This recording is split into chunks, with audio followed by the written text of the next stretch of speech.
Olá, amigos, tudo bem?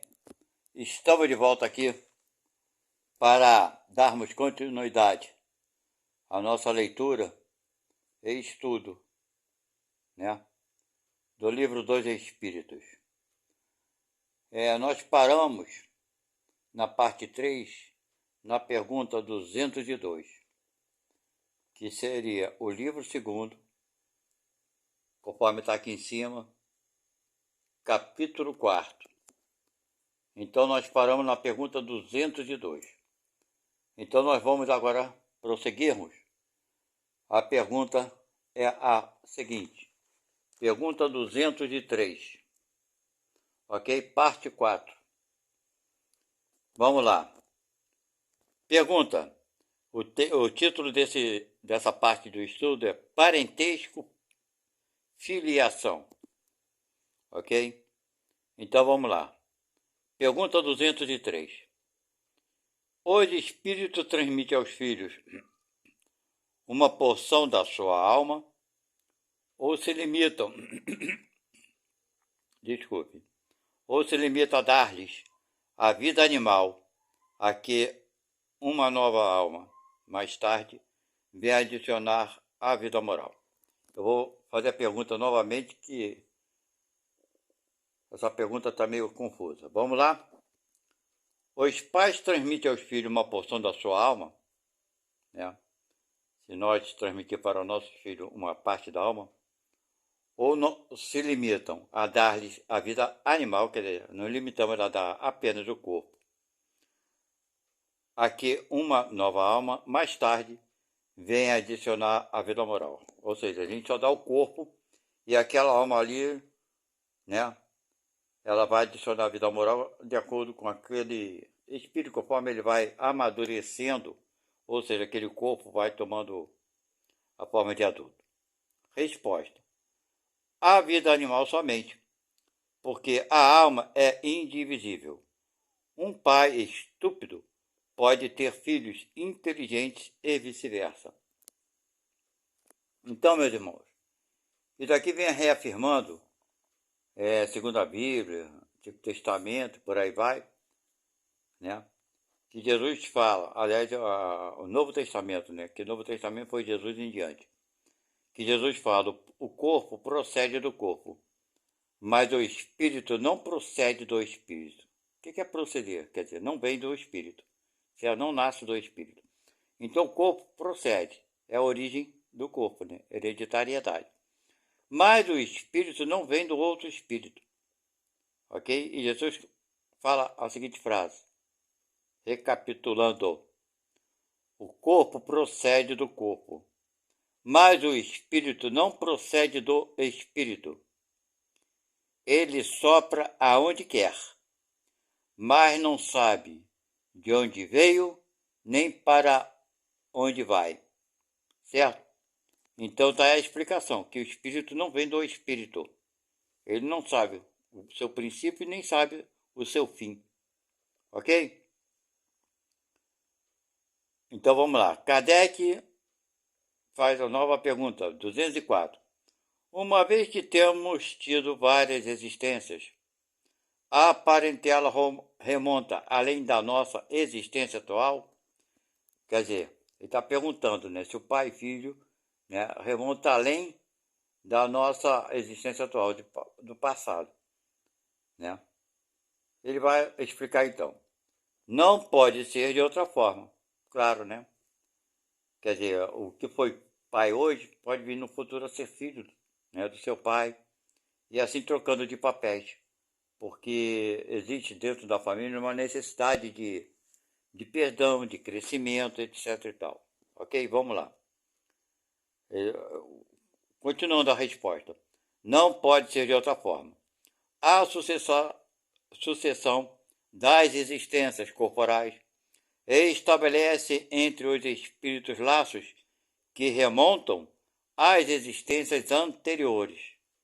Daí, muitas vezes, decorrem as causas da simpatia entre vós e certos espíritos que vos parecem estranhos. Tá vendo aí?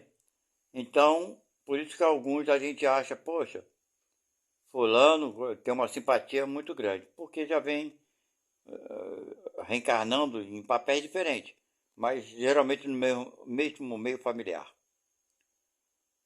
A pergunta 205. Na opinião de certas pessoas, a doutrina da reencarnação parece destruir o laço de família, fazendo-os remontar às existências anteriores. Quer dizer, na opinião de certas pessoas, a reencarnação destrói o laço de família, fazendo remontar, quer dizer, como se fosse sempre do passado, né? Então quem vem agora, né, é coisa do passado, fica sempre da mesmice. E ele vai responder: ela os estende, mas não os destrói, certo? A parentela, estando baseada sobre as afeições anteriores, os laços que unem os membros de uma família são menos precários, ou seja, são mais fortes.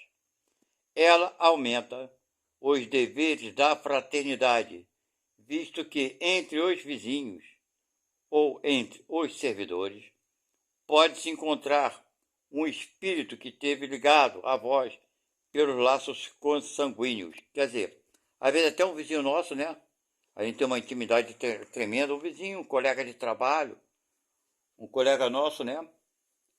Tem uma afinidade tremenda. Quer dizer, pode ser que na vida passada éramos parentes. É uma coisa muito comum de acontecer.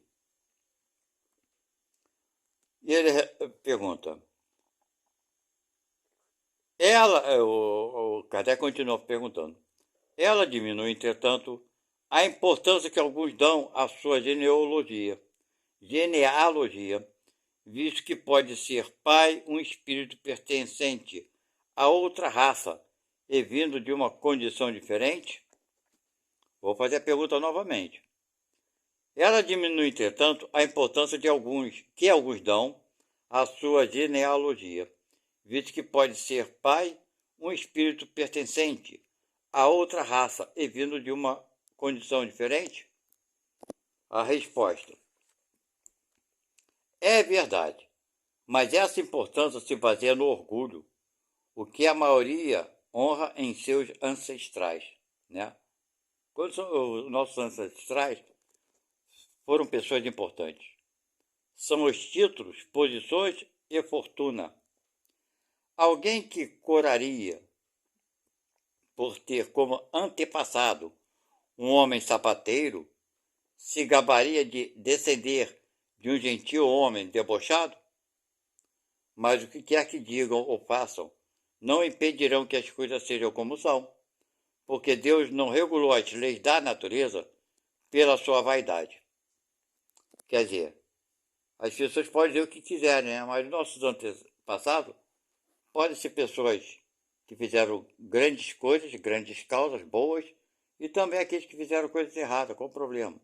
Faz parte. Os espíritos que convivem conosco, nossa família, eles são singulares, eles são eles, nós somos nós. Ok? Pergunta 206. Do fato de não haver filiação entre os espíritos, quer dizer, um espírito não procede do outro, claro, né? Então vamos lá. Do fato de não haver filiação entre os espíritos descendentes de uma mesma família, segue-se que o culto dos ancestrais seja uma coisa ridícula? Que já que o espírito não procede do espírito, e quem foi pai hoje, foi filho ontem, pode ter sido nosso outro tipo de parente, seja como for, né? Será que é alguma coisa ridícula fazer isso, já que o espírito não vem do outro espírito?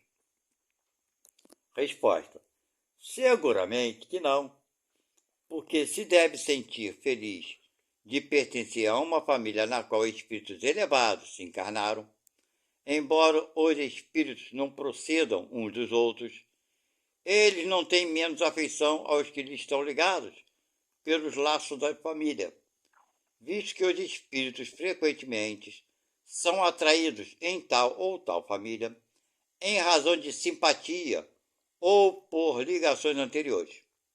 Mas crede que os espíritos dos vossos ancestrais não se honram pelo culto que lhes fazeis por orgulho. seus méritos não refletem sobre vós, senão pelo esforço que fizerdes para seguir os bons exemplos que vos deram. É só assim que a lembrança pode não somente lhes ser agradável, mas ser útil. Ou seja, os espíritos, embora um espírito não tenha procedência de outro, mas pela convivência, pela amizade, nasce o amor, né? Então, é claro que a gente lembrar dos ancestrais, nossos, os espíritos que fizeram parte ou fazem, né, da nossa vida atual, se não for por orgulho, for por homenagem assim de amor mesmo, eles vão ficar satisfeitos, e principalmente quando são lembrados pelas boas coisas que fizeram, nos incentivando a continuarmos a fazer o bem. Isso faz bem tanto para eles quanto para nós. É útil, como ele termina aqui. Agora ele vai falar sobre semelhanças físicas e morais. Pergunta 207. Os espíritos frequentemente aos filhos hoje, caramba, eu misturei tudo, vamos lá. Pergunta 207. Os pais transmitem frequentemente aos filhos uma semelhança física. Transmite também alguma semelhança moral? Boa pergunta, né? Quer dizer, está falando do corpo, já entendeu que espírito é espírito. Resposta: não, uma vez que tem alma ou espírito diferente. O corpo procede do corpo, como eu já falei antes, né? Mas o espírito não procede do espírito. Entre os descendentes das raças, não há senão consanguinidade, certo? Então, eu falei numa outra postagem que eu fiz aqui, sobre Deus, bem ou mal, né? Que o budismo eles acreditam muito na hereditariedade, que os espíritos trazem, né, dos seus ancestrais o caráter, né? Então, por isso, que vem daquela descendência tem aquele tipo de caráter. Isso não é verdade. A verdade é essa aqui, né? Que nós espíritos, cada um tem o seu caráter. O corpo procede do corpo. Isso fica bem claro, bem lógico. Lógico. O corpo veio do meu pai e da minha mãe. Eles transaram lá, o espermatozoide penetrou no óvulo, começou a gerar um corpo e deu o corpo que eu estou usando hoje. Certo? Que eu estou usando. O corpo procede, vai ter todas as características. Certo? Agora, a minha moral é minha. Não tem nada a ver do meu pai e da minha mãe. Ok? Agora, se eu tenho alguma semelhança com aquilo que meu pai gosta, com aquilo que a minha mãe gosta, não tem nada a ver, é porque eu tenho afinidade. Certo? Porque nós, espíritos, somos atraídos uns para com os outros pela afinidade, pela semelhança de gosto. Ok?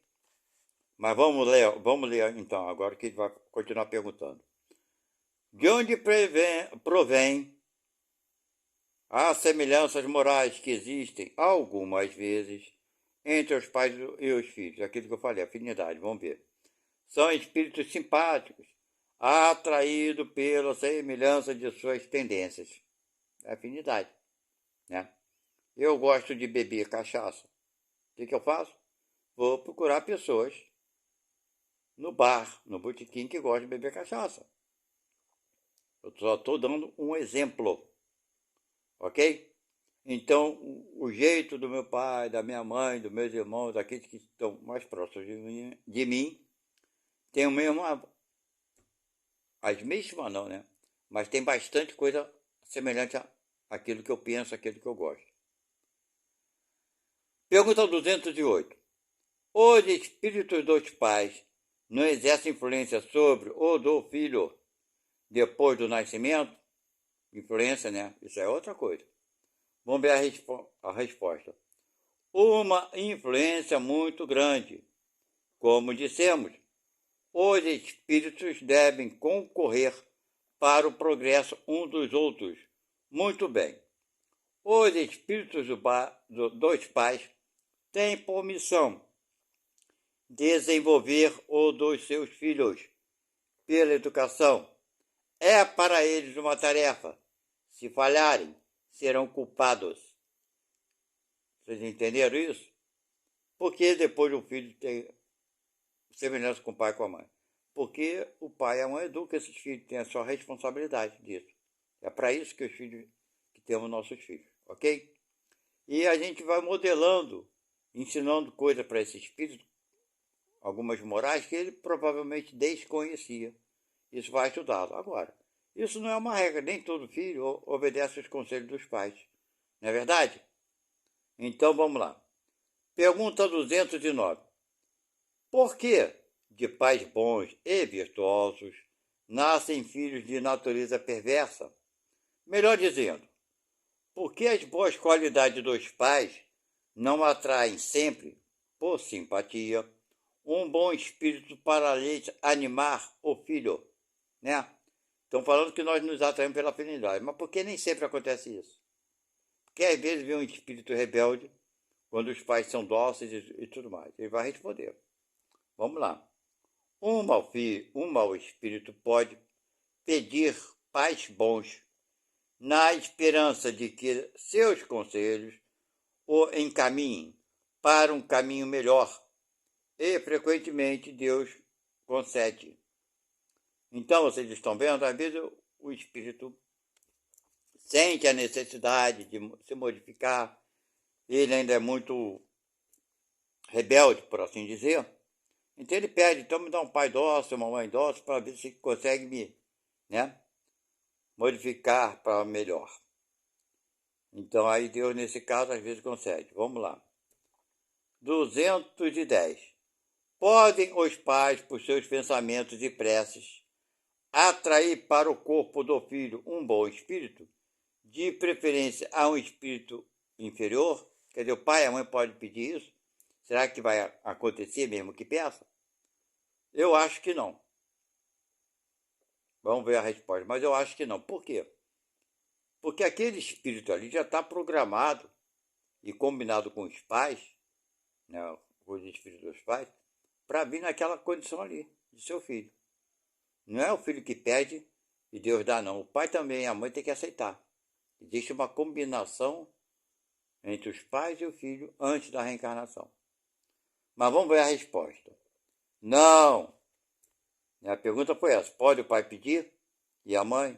E vai resolver isso? Pedir? A resposta: não. Mas pode melhorar o espírito do filho, aqui, a que derem nascimento e que lhe foi confiado. É seu dever. Os maus filhos são uma prova para os pais. Está vendo como serve o duplo ensinamento? É para aquele filho aprender a ser mais dócil e também uma prova para os pais. Vocês estão vendo que na vida, nada que Deus criou é imperfeito.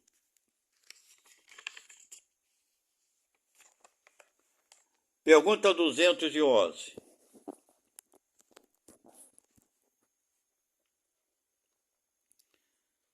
De onde provém a semelhança de caráter que existe muitas vezes entre dois irmãos, sobretudo se forem gêmeos? De onde provém? Resposta: é basicamente tudo que já falou antes, né? Está reafirmando só. São espíritos simpáticos que se aproximam pela semelhança de seus sentimentos e que são felizes por estarem juntos. É aquilo tudo que nós já falamos em palavras diferentes. 212. Nas crianças em que os corpos estão ligados e que têm certos órgãos em comum, existem dois espíritos, melhor dizendo, duas almas. Quer dizer, esse negócio dessas crianças siamesas, né? Que nascem presas, né? São dois corpos ligados um no outro. Resposta: sim, mas sua semelhança frequentemente faz com que pareça apenas um aos vossos olhos. Quer dizer, estão ligados no corpo por um órgão, seja pelo tronco, pela cabeça, pelo braço, coisa e tal. Parece ser uma criança só, porque são muito semelhantes, mas são dois espíritos.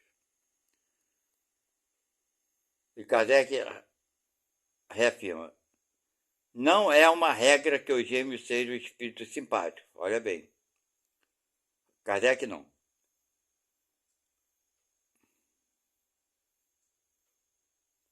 É 213, desculpe. Pergunta 213. Visto que os espíritos encarnam como gêmeos por simpatia, de onde vem a aversão que se vê, algumas vezes, entre estes últimos? Quer dizer, às vezes existe também o contrário, né? Não é uma regra que os gêmeos sejam espíritos simpáticos, começa por aí. Maus espíritos podem querer lutar juntos no teatro da vida, certo? Então não é sempre que eles são simpáticos, às vezes são dois espíritos maus e querem, não, vamos juntos porque a gente se ajuda. E acaba aqui um ferrando com a vida do outro, não é verdade? Bem, vamos lá. Pergunta 214.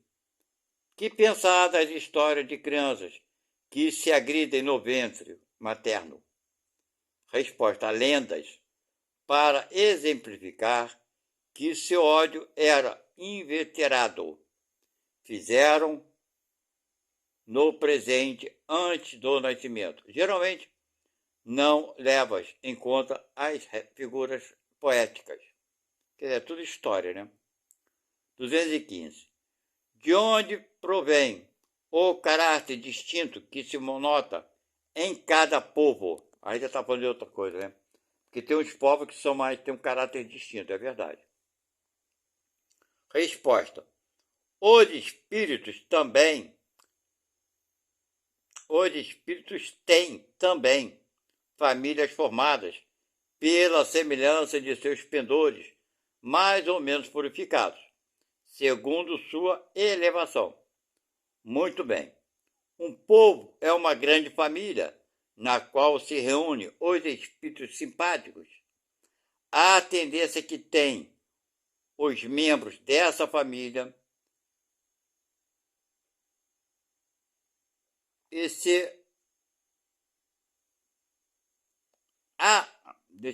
me perdi aqui. A tendência que tem os membros dessa família a se unirem é a origem da semelhança que existe no caráter distintivo de cada povo. Julgas que os espíritos bons e humanitários procurem um povo duro e grosseiro? Não. Os espíritos simpatizam com as coletividades, como simpatizam com os indivíduos. Aí eles estão em seu meio. Quer dizer, os povos é um grupamento de espíritos que não deixa de ser uma família um pouco maior, mais ampla que a nossa família, né? Doméstica, vamos assim dizer. Então nos agrupamos pelos nossos sentimentos também. 216.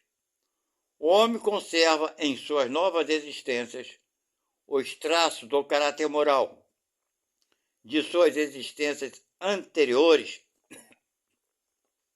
Resposta: sim, isso pode acontecer, mas em se melhorando, ele muda sua posição social. Não, sim, vou repetir, sim, isso pode acontecer, mas em se melhorando, ele muda.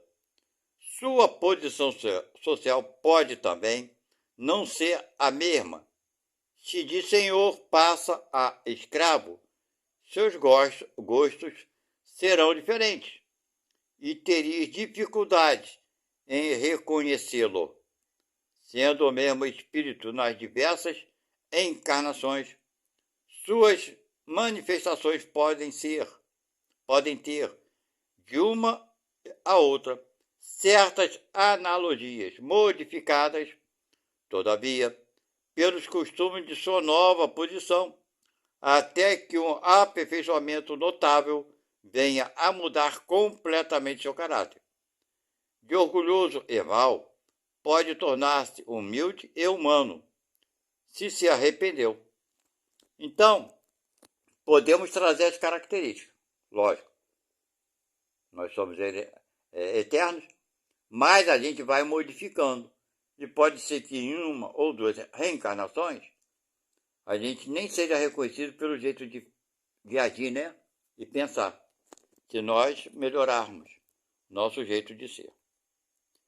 Pergunta 217. O homem em suas diferentes encarnações conserva os traços do caráter físico das existências anteriores? Bem, é claro que não, né? Vamos lá. O novo corpo nenhuma relação tem com o antigo. Claro que não é o novo pai, nova mãe. Como é que vai ser o mesmo corpo? Né? Então, ó, o novo corpo nenhuma relação tem com o antigo que está destruído. Entretanto, o espírito se reflete sobre o corpo. Sem dúvida, o corpo não é mais que a matéria, mas, malgrado isso, ele é modelado pela capacidade do espírito que lhe imprime um certo caráter, principalmente sobre o rosto. E é com fundamento que se designam os olhos como espelho da alma, quer dizer que o rosto mais particularmente reflete a alma. Por isso, uma pessoa excessivamente feia, quando nela habita um espírito bom, criterioso e humano, tem alguma coisa que agrada, ao passo que existem rostos muito belos que nada fazem sentir e pelos quais se tem o mesmo repulsa. Poderias crer que só os corpos bem feitos servem de envoltório aos espíritos mais perfeitos? Embora encontres todos os dias homens de bem sob aparências disformes, sem haver uma semelhança pronunciada, a similitude de gostos e de pendores pode, pois, dar o que se chama um ar de família. Um ar, né? Aparência. Né? O corpo que reveste a alma, numa nova encarnação, não tendo nenhuma relação necessária com o corpo que ela deixou, uma vez que pode ele ter tido uma procedência muito diferente, seria absurdo admitir-se uma sucessão de existências com uma semelhança física que não é senão fortuita. Entretanto, as qualidades dos espíritos modificam muitas vezes os órgãos que servem à sua manifestação, imprimem sobre o rosto e mesmo ao conjunto de maneiras um cunho especial. É assim que sob o envoltório mais humilde pode-se encontrar expressões de grandeza e de dignidade, enquanto que sob o vestuário de um grande senhor vêem-se, às vezes, as expressões de baixeza e da ignomia. Certas pessoas, saídas das posições mais obscuras, adquirem sem esforços os hábitos e as maneiras de alta sociedade. Parece que elas reencontram o seu ambiente, ao passo que outras, malgrado o seu berço e a sua educação, estão sempre deslocadas nesse meio. Como explicar esse fato, senão como um reflexo do que foi o espíritus? Ok? Então vamos parar aqui na pergunta 218. E na próxima leitura nós vamos falar sobre as almas inatas. Então a próxima leitura vai ser mais curta. Então nós estamos vendo aqui, resumindo o que nós estudamos hoje, que o corpo procede do corpo, o espírito não procede do espírito, ok? O homem e a mulher, quando se tem a sua relação sexual, vão produzir seus filhos. É claro que o corpo vai ter a semelhança física dos pais, mas o espírito não traz nenhuma semelhança do corpo da vida anterior. Isso é muito claro, muito óbvio. No entanto, conforme ele fala aqui, quando você vê uma pessoa em um corpo feio e aquele espírito é um espírito bom, com 2 minutos ou 3 minutos você conversando com essa pessoa, você já não vê a parte física, certo? Você transcende, você começa a entender e enxergar o espírito que ali habita. Aí você vê que aquele espírito é muito mais belo do que aquele corpo físico material que está ocupando. Ok? Então é